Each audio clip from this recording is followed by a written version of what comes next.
Hi guys, welcome to How to Be an Editor, Publicist, Historian, Webmaster, any of the above.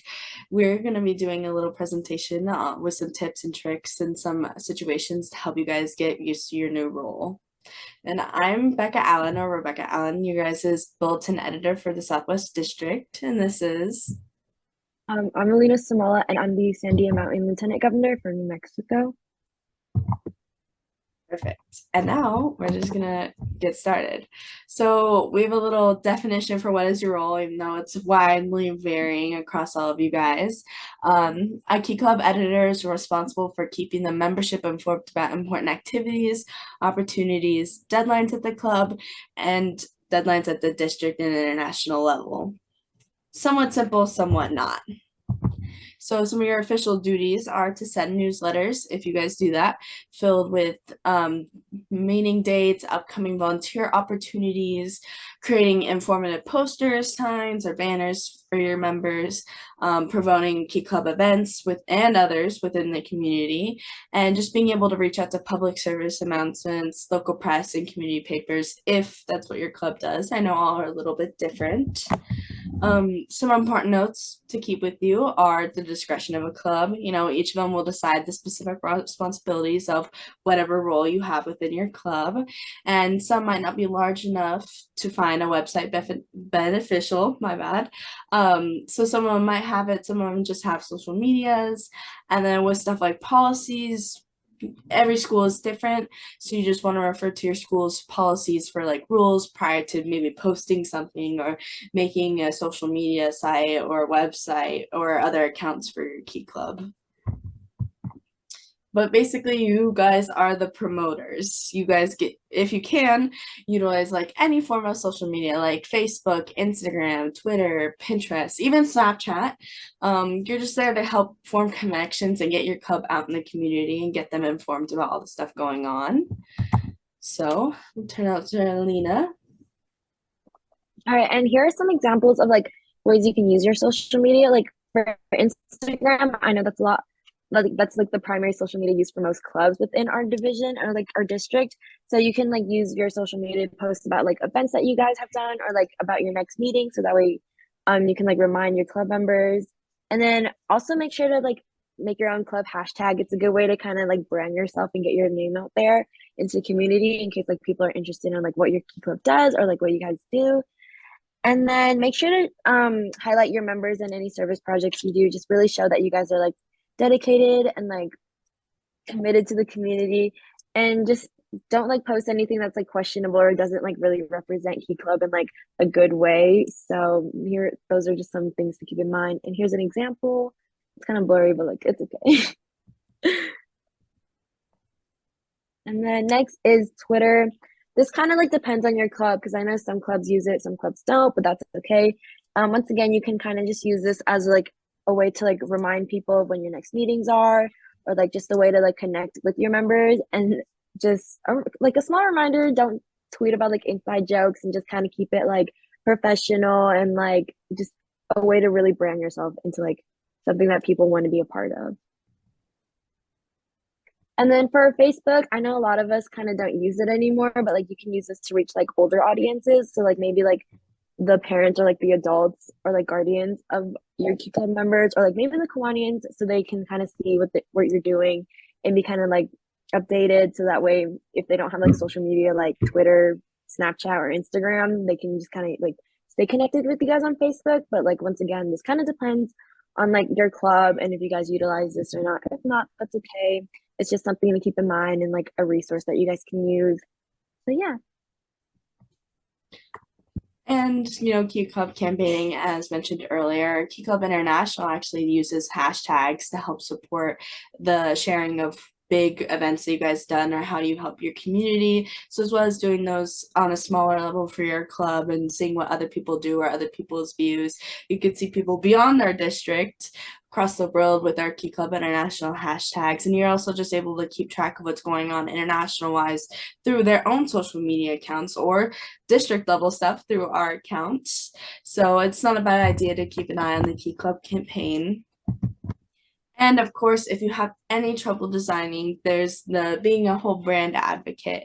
Key Club's website actually has a whole brand guide that can help you guide how you design your stuff. Or if you're just don't know what to design and need a color to inspire you, they have that whole little palette there for you. They have a whole host of fonts that you can use.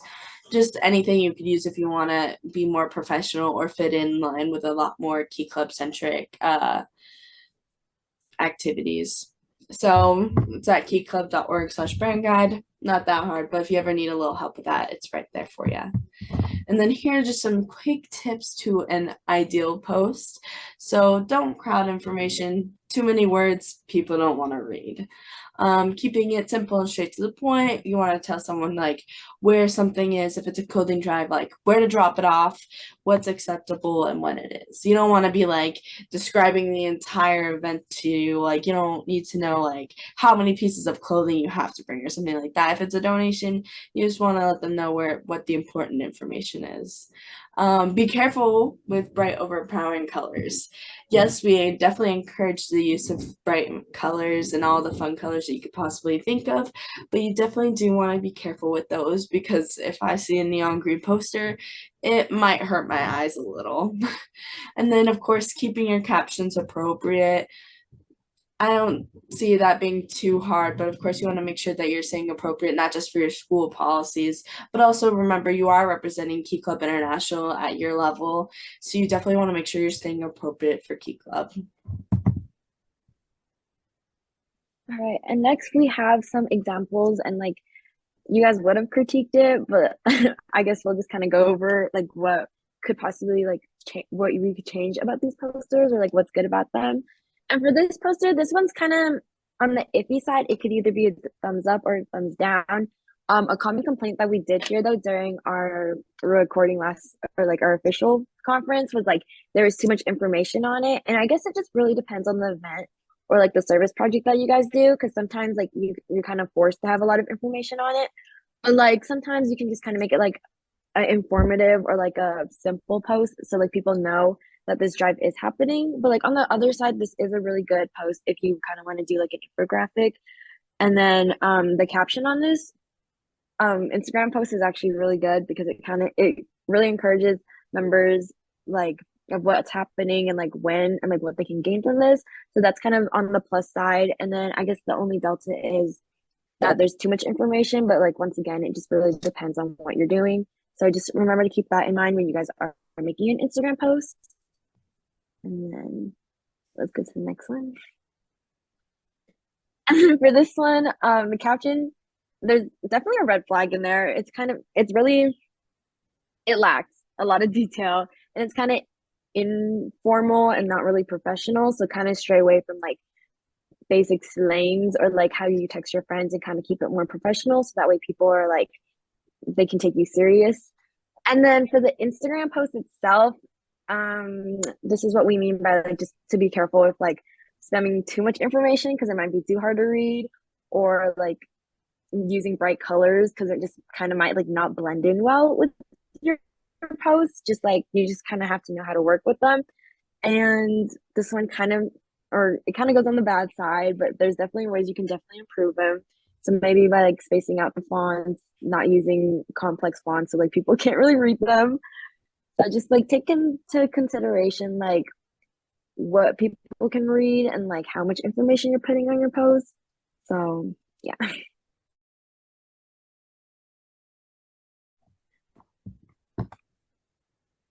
And then we're just gonna go over one situational discussion. So you forgot to post about a service project your club did 2 weeks ago. Do you make a post about it? What do you do from here? And can you go back?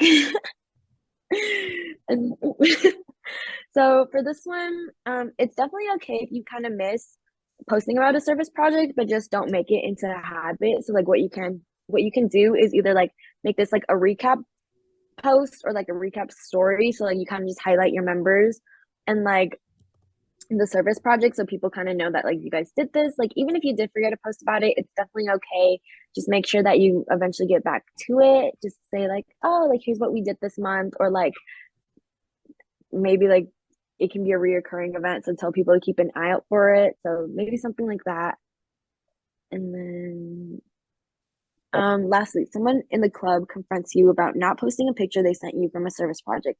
You decided not to post it because of inappropriate content contained within.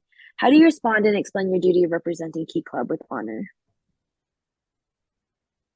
Micah, you want to go through this one? Sure. There's a lot that comes along with this because I mentioned earlier, you are representing Key Club International, even at your level. So when it comes to things like this, you actually did take an amazing step by not posting it, because if you posted it, it might just not only get you in trouble depending on what it is with your school level, but it's also just not appropriate for a Key Club representative to be posting. So when you respond to stuff like this, you could tell someone that something inappropriate was happening within the post and it was just not Key Club appropriate, or it wasn't school appropriate, because it could be both. It could be something that wouldn't want to post in the first place on something school related, so you wouldn't want to do it for a Key Club either. So it's really just explaining that there are certain ideals that you uphold within Key Club, and you want to represent the best of Key Club, not necessarily some things that are happening for no reason or randomly. So you want to make sure that when you're addressing this kind of situation, you're like, I have to be appropriate, both school wise and other, because it's important to not be inappropriate on something as big as this, because even if you think you're kind of a small school, Key Club has a big impact. And so you might be end up making a mistake by posting something like that, and that could upset other people. And you just want to make sure that it's going to represent Key Club in a good light instead of a bad one. There are also just many ways you could go about this. If an adult would get involved in whether you posted it or not, maybe it's not the best idea to post it in the first place. So when you're talking to someone, it's really just setting the boundaries and knowing what's appropriate with the situation. And I get to go over the last one as well. In your past event, you took pictures of individuals not following school lines. Do you post these pictures, and why? Again, this one follows the same kind of line as the other one. It's whether it's Key Club appropriate and school appropriate, because you're representing two friends. If you do have these photos, it would definitely be advised not to post these, especially if they're not following school guidelines. And it's also just a matter of kind of like respect, because a lot of times you might catch someone in the background of a photo and they're not quite ready for the photo. So it's like, it's also kind of hard to run into these kind of situations, because normally when you're out there taking photos, you know what to do because it's kind of your job. You know how to take photos at that point. But if you do happen to have something like this, some people have discussed cropping it out or making sure that if it's in the background, you just like kind of fade the background a little, which is okay. But a lot of times, when this happens, you just genuinely won't use the photos, which is all right.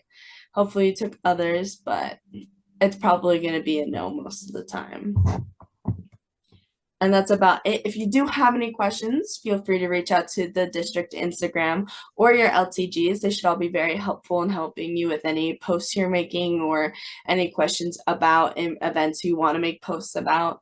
Just any questions in general. Feel free to reach out to us.